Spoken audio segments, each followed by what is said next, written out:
딸의 친구인 여중생을 숨지게 한 뒤 시신을 버린 혐의로 구속된 어금니 아빠 이영학 씨가 피해 여중생에게 수면제를 먹인 뒤 그 다음 날 살해한 것으로 드러났습니다. 피해 여중생의 가족들이 실종 신고를 한 뒤 12시간이 지날 때까지도 살아있던 것으로 확인된 셈인데요. 경찰의 초동 대처가 부실했다는 비판이 나오고 있습니다. 취재기자 연결해서 자세한 소식 알아보도록 하겠습니다. 임성호 기자. 네, 사회부입니다. 네, 피해 여중생이 숨진 시점이 9월 30일로 알려졌었는데 하루 뒤인 10월 1일로 바뀌었다고요. 네, 그렇습니다. 지금까지는 지난달 30일에 이영학 씨의 딸이 친구 A양을 집으로 부른 뒤 이 씨가 A양을 그 당일에 살해한 것으로 알려졌습니다. 하지만 오늘 경찰은 중간 수사 결과를 설명하면서 이 씨가 A양이 온 이튿날인 지난 1일 낮에 A양을 숨지게 했다고 설명했습니다.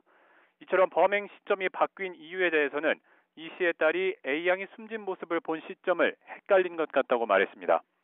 이에 따라서 경찰의 초동 대응에 대한 논란이 불가피해 보입니다.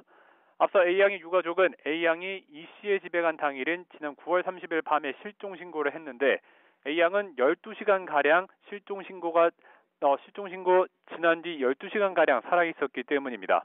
하지만 경찰은 그 다음 날인 1일 오전에야 현장 인근을 찾았습니다. 경찰이 만일 실종 신고 직후에 적극적으로 A양을 찾았더라면 A양의 죽음을 막을 수 있을 거라는 비판이 나오고 있습니다. 이런 가운데 이영학 씨의 사생활도 점차 드러나고 있습니다.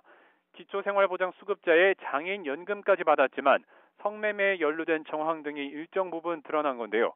또 최근 고급 외제 차량을 보유하는 등 호화로운 생활을 했던 것으로 알려지면서 이 씨의 행적에 대한 의혹이 커지고 있습니다. 경찰은 이 씨의 딸에 대한 수사도 서두르고 있습니다.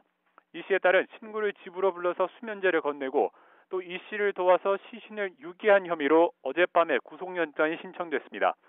이 씨의 딸에 대한 영장실질심사는 내일 오전 서울 북부지방법원에서 열릴 예정입니다. 지금까지 사회부에서 YTN 임성호입니다.